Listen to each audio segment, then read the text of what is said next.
பார்த்து பேசினோம். லைக் பேசும்போது ரொம்ப என்ன சொல்றது, ஃபியூச்சருக்கு வந்து ரொம்ப நல்லா ஹெல்ப் பண்ணுவாங்க அப்படிங்கிற ஒரு ஃபீல் வந்துச்சு ஆக்சுவலி. சப்போர்ட்டிவா இருப்பாங்க அப்படின்னு. என்ன இல்லையா? ஸோ அதனால okay let's hold this for ever அப்படின்னு டிசைட் பண்ணிட்டேன். அவங்க என்னால முடிஞ்ச அளவுக்கு ரொம்ப ரொம்ப நல்லா பார்த்துப்பேன். Okay okay okay. உறுதிங்கிற வார்த்தை வந்து நாங்கள் 2 பேரும் பொண்ணுக்கும் மாப்பிள்ளைக்கும் ரொம்ப விருப்பம். நாங்கள் உறுதி பண்ணி கல்யாணம் பண்ணி வைக்கிறதாக உறுதி பண்ணி இதுக்கு முற்பாடு தான் அப்புறம் நிச்சயம் பண்ணுறது, அப்புறம் பிச்சாக்க வாங்குறது, அப்புறம் ஜவுளி இருக்கிறது எல்லாமே.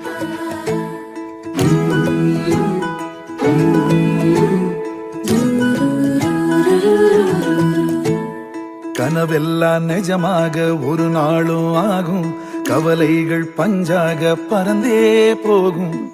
ரொம்ப அழகான மாப்பிள்ளை அக்காக்கு. அக்கா நல்லா கண்டிப்பா பாத்துப்பாங்கன்னு எனக்கு தோணுது. இந்த மாதிரி பெஸ்ட் ஃப்ரெண்ட் கிடைச்சதுக்கு நான் ரொம்ப தேங்க்யூ. எங்க ஃபேமிலிக்கே வந்து பாத்தீங்க அப்படின்னா ரொம்ப ரொம்ப செல்லப்படும். ரொம்ப சந்தோஷம். இப்படி ஒரு மாப்பிள்ளை கிடைச்சதுக்கு நாங்க ரொம்ப உண்மையாலுமே ரொம்ப ஹாப்பி. ரொம்ப ரொம்ப ஹாப்பி. Many more happy.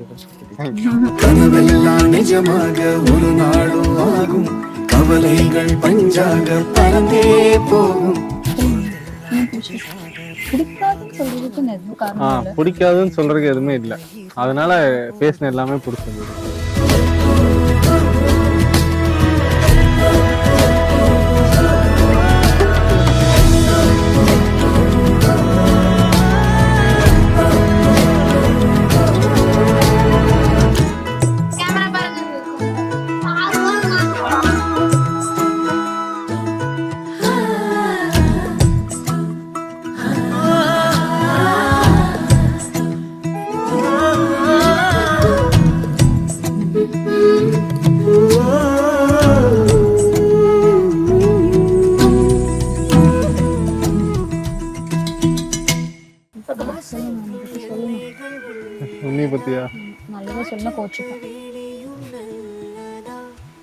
இந்த மாதிரிதான் அப்பப்போ பேசுவாங்க. அப்புறம் அவங்களே வருவாங்க திருப்பி பேசுறதுக்கு. நித்தமும் 100 கனவுகள், நம்பிக்கை நீளும் இரவுகள்,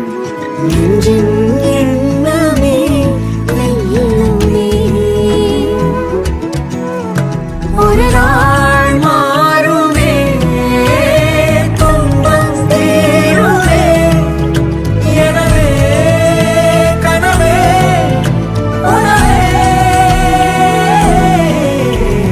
கனவெல்லாம் நிஜமாக ஒரு நாளும் ஆகும், கவலைகள் பஞ்சாக பறந்தே போகும். பொழுதெல்லாம் புதுசாக பொலிவாக மாறும், எண்ணங்கள் நலமாக இருந்தா போதும். ஆக்சுவலி எனக்கு வந்து ஒரு மாதிரி ஜாயிண்ட் ஃபேமிலியில் வாழணும்னு ரொம்ப ஆசை. பிகாஸ் நான் வந்து சின்ன வயசுலேயே ஹாஸ்டலில் தான் படித்தேன். ஒரு மாதிரி எல்லாருமே சேர்ந்து ரொம்ப ஹாப்பியாக ரொம்ப சந்தோஷமாக இருக்கும்னு ரொம்ப எக்ஸைட்டடாக ஃபீல் பண்ணியிருக்கேன் நான். அண்டு ஒரு சின்ன வருத்தம் இருக்கும். பட் நான் ஒரே பொண்ணு. ஸோ இங்கேருந்து கிளம்பும்போது கொஞ்சம் கஷ்டமாக தான் இருக்கும். பட் எங்களுக்கு அம்மா அப்பா ரொம்ப நல்லா பார்த்துப்பாருன்னு நான் ரொம்ப ஸ்ட்ராங்காக நம்புகிறேன். அது வந்து ஒரு மெயினான ரீசன். வெட்டிங்க்கு ஓகே சொல்கிறதுக்கு வந்து அது வந்து ஒரு மெயினான ரீசன். கவலைகள் பஞ்சாக பறந்தே